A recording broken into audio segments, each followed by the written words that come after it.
Bonjour et bienvenue. Aujourd'hui, on plonge dans un document qui a l'air un peu technique, un peu rébarbatif, mais qui est en fait absolument essentiel pour la culture de l'avocatier.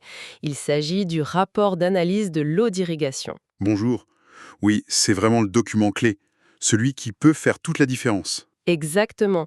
Notre mission, c'est de transformer cette page de chiffres en un outil de décision simple, super clair. On veut savoir si une source d'eau est un atout, un défi à gérer ou carrément un risque majeur pour un verger. C'est ça, c'est le point qui peut tout faire réussir ou tout faire échouer. On peut avoir le sol parfait, le meilleur climat, Les meilleurs plans. voilà, mais si l'eau n'est pas bonne ou si on ne sait pas la gérer, on va droit dans le mur. Une mauvaise eau, c'est une accumulation de sel, un sol qui se colmate, qui ne boit plus, et au final, c'est une chute de rendement terrible. On va donc décortiquer ce rapport. On va isoler 6 paramètres cruciaux et à la fin, on aura une méthode pour classer n'importe quelle eau en 3 catégories. Go, c'est bon, on fonce.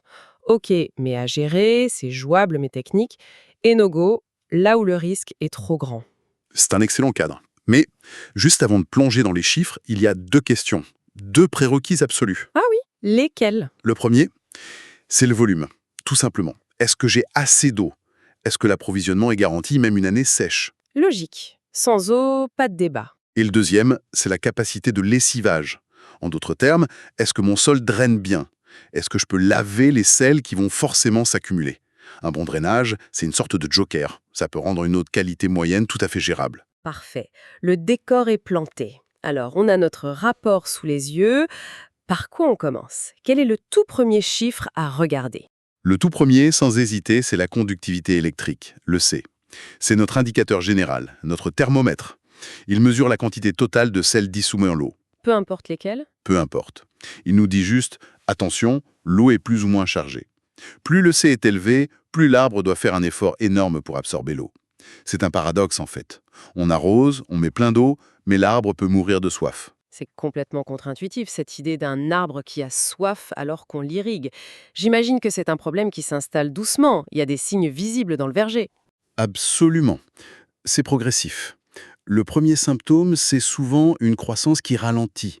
C'est moins vigoureux. Puis, pendant les grosses chaleurs, on voit que l'arbre souffre, il peine. Et les fruits? Les fruits restent petits. La plante met toute son énergie à survivre, à s'hydrater, donc elle n'en a plus pour faire grossir ses fruits. Le vrai signal d'alarme, ce sont les feuilles qui se recroquevillent, qui se crispent. Là, l'arbre est en plein combat. D'accord. Donc, le C, c'est l'alerte générale sur la salinité. Mais j'imagine que tous les sels ne sont pas égaux. Une C moyenne pourrait cacher un loup. Je pense au chlorure, la bête noire de l'avocatier. On y vient. Et c'est un point capital. L'avocatier est hypersensible au chlorure. On peut avoir une C, disons, acceptable, mais si cette salinité vient surtout des chlorures, on a un énorme problème. La toxicité des chlorures, elle, est très visible. Le bord des feuilles brûle. Ça jaunit. Ça jaunit, puis ça brunit, ça devient nécrotique. On dirait que quelqu'un a passé un chalumeau sur tout le pourtour de la feuille. C'est très, très caractéristique. Et j'ai lu dans les notes que ce phénomène s'aggrave avec la chaleur. C'est la double peine en quelque sorte. Exactement. Quand il fait chaud, la plante transpire pour se refroidir, c'est normal. Mais en transpirant, elle perd de l'eau pure. Les sels, eux, restent et se concentrent dans les feuilles. Donc une journée de canicule peut transformer une concentration de chlorure limite en une dose toxique. En quelques heures, les feuilles peuvent brûler. Je vois. Donc, analyser le C seul, c'est une erreur. Il faut toujours la croiser avec les chlorures. Toujours. D'accord. Et c'est le thermomètre global. Chlorure, le poison spécifique. Mais il y a un troisième coupable dans nos rapports or, le sodium. Lui, son problème est différent, non? On parle moins de toxicité pour la plante et plus de... Son effet sur le sol. C'est tout à fait ça. Et c'est ce qui le rend si vicieux. Le sodium n'est pas qu'un simple sel, c'est un destructeur de la structure du sol. Pour faire simple, imaginez que votre sol est une éponge avec plein de pores. Le sodium vient boucher tous ces pores. Il colmate tout. Attendez, ça veut dire que l'eau qu'on apporte finit par bétonner le sol et l'empêcher de s'infiltrer? C'est le serpent qui se mord la queue. C'est le piège parfait. Mais c'est terrible. On voit que l'eau stagne. Alors le réflexe, c'est d'irriguer plus longtemps. Mais en faisant ça, on amène encore plus de sodium, qui dégrade encore plus le sol. C'est un cercle vicieux qui mène à l'asphyxie des racines. On ne se bat plus contre un problème de nutrition, mais contre un problème de physique du sol. Et c'est là qu'on voit apparaître cet acronyme un peu barbare, le SAR, Sodium Adsorption Ratio. Il est toujours à côté du sodium sur les analyses, c'est son complice. C'est plus que son complice, c'est l'indicateur qui mesure sa dangerosité. Le SAR met en balance le sodium avec le calcium et le magnésium, qui sont eux bénéfiques pour la structure. Un SAR élevé nous dit que le sodium est en train de gagner la bataille. Il nous dit « Attention, cette eau a un fort potentiel de dégrader votre sol ». Donc un duo sodium élevé plus SAR élevé sur un sol un peu argileux. C'est un carton rouge pour l'infiltration. Quasiment. C'est très clair. Poursuivons l'enquête. On a aussi les bicarbonates, HCO3-. Quel est leur rôle à eux? Les bicarbonates, c'est le facteur calcaire, le facteur entartrant de l'eau. Une eau riche en bicarbonate est une eau alcaline. Leur premier problème est très concret. Ils adorent se combiner avec le calcium et ça forme du calcaire, le même que sur nos robinets. Et ça bouche tout le système d'irrigation, j'imagine. Voilà, ça colmate les filtres, ça bouche les goutteurs et on se retrouve avec une irrigation totalement inégale, un cauchemar logistique. Et pour la plante elle-même, il y a un impact? Oui, un double impact. D'abord, en formant ce calcaire, les bicarbonates bloquent le calcium et le magnésium. Ils deviennent indisponibles pour la plante. Et ensuite, un excès de bicarbonate fait monter le pH autour des racines. Ce pH élevé va rendre d'autres nutriments, comme le fer ou le zinc, beaucoup plus difficiles à absorber. On se retrouve avec des carences. Des carences, oui, des chloroses, alors que l'élément est bien présent dans le sol. C'est un blocage purement chimique. Et c'est pour ça qu'on entend souvent parler d'injecter de l'acide dans l'eau pour combattre ce blocage. Précisément, l'acidification sert à neutraliser ces bicarbonates. Mais, et c'est un « mais » majuscule, c'est une technique qui demande une grande précision. Ce n'est pas un remède miracle. On y reviendra. Tout ça, j'imagine, est confirmé par le dernier indicateur, le pH. Oui, le pH, c'est un peu la conclusion de cette histoire de bicarbonate. À pH élevé, au-dessus de 8, confirme que l'eau est alcaline.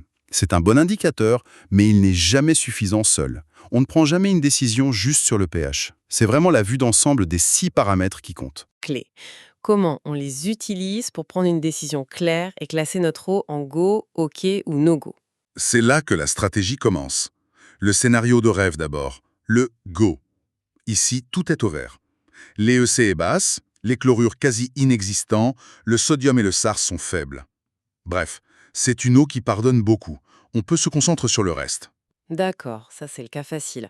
Maintenant, le cas le plus courant, j'imagine. Le cœur est OK, mais à gérer. L'eau est limite. Exactement. Ici, un ou deux paramètres sont dans l'orange. L'EEC est un peu élevé ou les chlorures sont à un seuil un peu critique. Dans ce cas, le projet n'est viable qu'à plusieurs conditions qui ne sont pas négociables. La première, c'est le drainage, j'imagine. La toute première, je le répète, un excellent drainage du sol. Si l'eau ne peut pas s'évacuer, c'est perdu. Ensuite, il faut une gestion de l'irrigation chirurgicale, des apports courts et fréquents. Et enfin, une fertilisation irréprochable, sans aucun engrais qui contient des chlorures. C'est vraiment de la haute précision. C'est une eau qui ne pardonne aucune erreur, aucune improvisation. Et donc, le dernier cas, le redouté, no-go. Quand est-ce qu'on doit dire stop? Le no-go, c'est la combinaison d'un paramètre très mauvais et de l'incapacité à le gérer. L'exemple le plus simple, une EC très élevée sur un sol lourd, argileux, qui draine mal. Là, l'accumulation de sel est une certitude. Le verger va mourir en quelques années. C'est mathématique. C'est mathématique. C'est aussi le cas avec des teneurs en chlorure ou en sodium SAR qui sont dans le rouge vif. Sans une solution radicale comme trouver une autre source d'eau pour faire un mélange ou engager des frais énormes pour drainer, c'est aller droit vers un échec. D'accord, restons sur ce cas, OK, mais à gérer. C'est un défi, mais c'est possible. Concrètement, quels sont les outils du producteur pour faire pencher la balance du bon côté? Le premier outil, le plus puissant, c'est le pilotage de l'irrigation. On oublie l'arrosage au feeling. On parle d'apports fréquents et courts. L'idée est de garder la zone des racines toujours humide, comme une éponge essorée, mais jamais saturée d'eau. Ça évite que les sels ne se concentrent trop entre deux arrosages. C'est exactement ça. Et ce fameux lessivage, ce lavage du sol, comment ça se passe concrètement? On ouvre les vannes à fond? Surtout pas. Non. Ce serait le meilleur moyen d'asphyxier les racines. Le lessivage contrôlé, c'est subtil. Ça se planifie. Souvent quand le sol est déjà bien humide, après une pluie par exemple.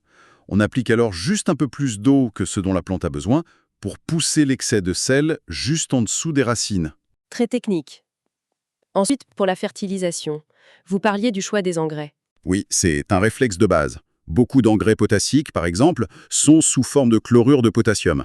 Avec une eau déjà limite en chlorure, c'est jeter de l'huile sur le feu, Il faut donc choisir des formes sans chlorure. systématiquement, comme le sulfate de potassium. C'est parfois un peu plus cher, mais ça n'a rien à voir avec le coût d'un verger qui grille sur pied. Et le mélange d'eau, si on a la chance d'avoir une autre source. Ah, si on peut, c'est une option royale. Si on a de l'eau de pluie, un autre puits de meilleure qualité, mélanger les deux permet de diluer les concentrations. Parfois, diluer une eau no-go avec juste 20% d'une bonne eau peut la faire passer en OK à gérer.